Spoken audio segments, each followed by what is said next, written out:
जय Hind defence aspirants, welcome back again. This is Divyanshu Pandey. Ministry of defence ने भारत की ही कंपनी बीईएमएल लिमिटेड, बीईएल और मिधानी लिमिटेड के साथ जो है advance fuelling and control system का करार आपका किया है, जिसके माध्यम से भारतीय सेनाओं के लिए आपके इंडिजीनियस इंजन्स बनाए जाएंगे। तो ये डील है क्या, इसके बारे में हम आज के इस क्लास में जानेंगे। शुरुआत करते हैं आज के सेशन की।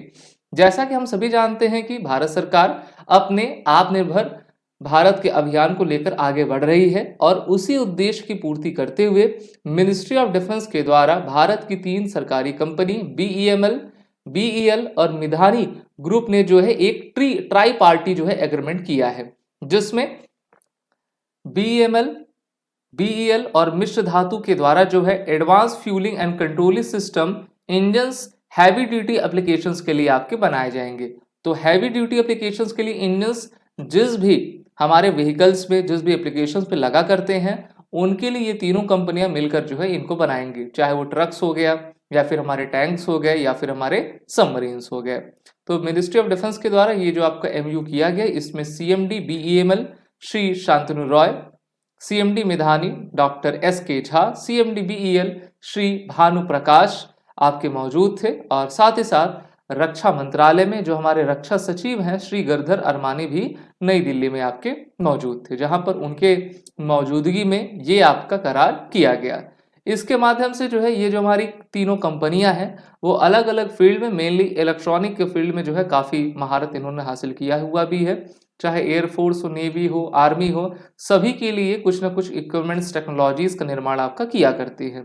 तो अब इनके द्वारा जो है इंडिजीनियस कैपेबिलिटीज को आपका बढ़ाते हुए डिजाइन, टेस्ट, मैन्युफैक्चरिंग में advance fuelling and control system को आपका इफिशिएंसी बढ़ाने, परफॉर्मेंस को और भी आगे करने और रिलायबिलिटी को मजबूत करने के लिए आपका करार किया गया है। हम सभी जानते हैं कि जितने भी लेटेस्ट एडवांसमेंट इंजन टेक्नोलॉजीज या कंट्रोल सिस्टम से संबंधित हैं, अभी तक तो हम उनको बाहर से ही ला रहे थे या फिर हमारी प्राइवेट कंपनियां उनको बना रही थी, लेकिन अब भारत के जब पब्लिक सेक्टर की कंपनियां इनको बनाएंगे तो ये सरकार के लिए काफ़ी आपका कॉस्ट इफेक्टिव रहेगा और बेहतर तरीके से वो काफ़ी कम समय में, एक निश्चित समय में जो है इन सभी चीज़ों का निर्माण कर पाएंगी। और अगर किसी प्राइवेट कंपनीज को ये रिक्वायरमेंट होगी तो ट्रांसफर ऑफ टेक्नोलॉजी करके जो है पैसा अर्जित ही आपका कर सकेंगे।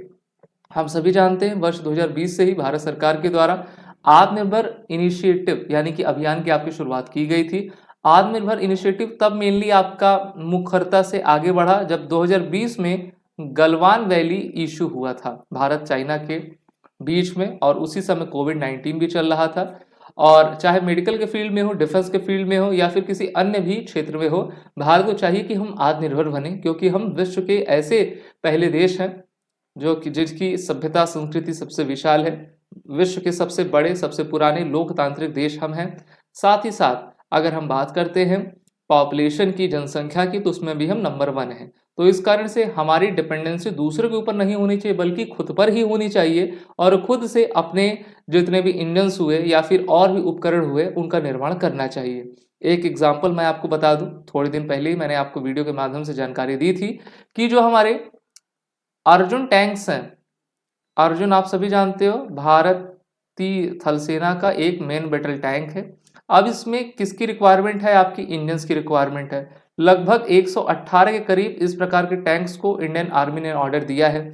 इसके जो इंजन है जर्मनी की एक कंपनी बनाने जा रही थी, लेकिन उन्होंने हमारी एजेंसी से कहा कि देखिए हमको 4 साल तो लग ही जाएंगे सेटअप करते करते, और उसके बाद हम इसका बनाने का प्रोसेस करेंगे। तो 4 साल तक तो हमारी इंडियन आर्मी रुक नहीं सकती है। तो डीआरडीओ ने क्या कहा कि डीआरडीओ ने कहा कि ऐसा है कि हम इंजन्स बना लेंगे और 3 साल के भीतर ही बना लेंगे। तो ये होना चाहिए। अगर मान लीजिए जर्मनी की कंपनी बना लेती तो हम अपने खुद की जो शक्ति है, काबिलियत है, उसको तो याद नहीं कर पाते ना। तो इसलिए हमको चाहिए कि ऐसा ना हो कि जब कोई समस्या आ जाए तब हम सचेत हो, पहले से ही सचेत होकर हमको आगे बढ़कर कार्य करना चाहिए। इसी प्रकार से इंजन्स में देखें तो इंजन में काफ़ी भारत पीछे है। अभी जो रॉल्स रॉयस कंपनी है वो भारत की जीआरसी कंपनी के साथ मिलकर हमारे नौसेना के लिए जो मरीन डीजल इंजन्स होते हैं उनका निर्माण कर रही है।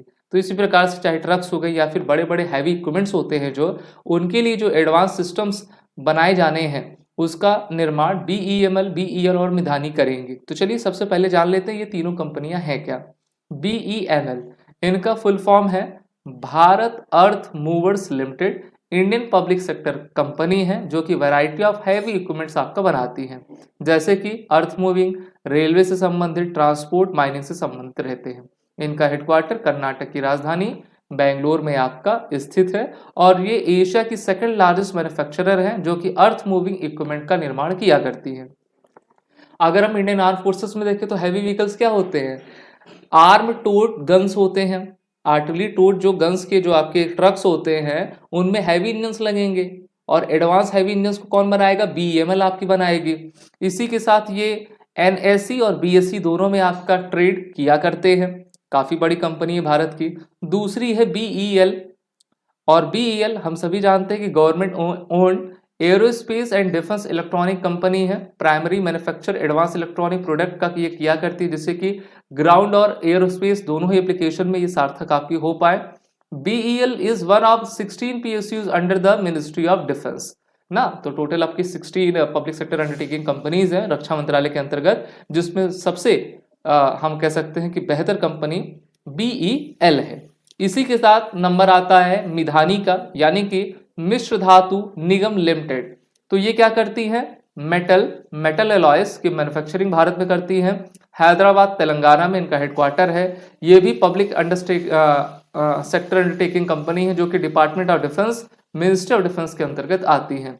तो जब तीनों कंपनियों का एक साझा सहयोग रहेगा तो हम बेहतर तरीके से आगे बढ़ पाएंगे। आपको याद होगा 2019-20 में जो हमारी ऑर्डिनेंस फैक्ट्री बोर्ड था उसमें काफी बड़ा परिवर्तन करते हुए उनको मर्ज करते हुए 7 मेन कंपोनेंट्स में उनको आपको डिवाइड किया गया है। तो जब हम अपने में सुधार लाएंगे, अपने ऑर्गेनाइजेशन में सुधार लाएंगे, जब उनके बीच एक समन्वय बनाएंगे तो ऐसी टेक्नोलॉजीज, ऐसी मशीन्स जो कि हम दूसरों से इंपोर्ट करते हैं उनको उनसे लेने के बजाय हम खुद उसका निर्माण कर पाएंगे। तो ये काफ़ी अच्छी बात है और इस प्रकार के MOUs आगे चलकर होने चाहिए जिससे कि हमारे आर्म फोर्सेस को फायदा हो सके और भारत का जो रक्षा बजट इस बार का 6.21 लाख करोड़ रुपीस है वो सही तरीके से यूटिलाइज आपका किया जा सके। आप सभी डिफेंस एस्पिरेंट सबसे पहले इस क्लास को तो लाइक और शेयर कर ही दीजिए, साथ ही साथ अपने आने वाले NDA CDS के एग्जाम में को बेहतर करने के लिए हमारे कोर्सेज में इनरोल होइए जिसकी लिंक नीचे डिस्क्रिप्शन बॉक्स में दी गई है और वो रिटन कोड का यूज कर लीजिए। जय हिंद। अगर आप एक डिफेंस एस्पिरेंट हैं और SSB interview, NDA, CDS, FCAT जैसे एग्जाम्स के लिए प्रिपेयर कर रहे हैं तो आप SSB क्रैक एग्जाम्स के कोर्स को चेक करना ना भूलें। आप हमारी लर्निंग एप्लीकेशन को Google Play Store से भी डाउनलोड कर सकते हैं।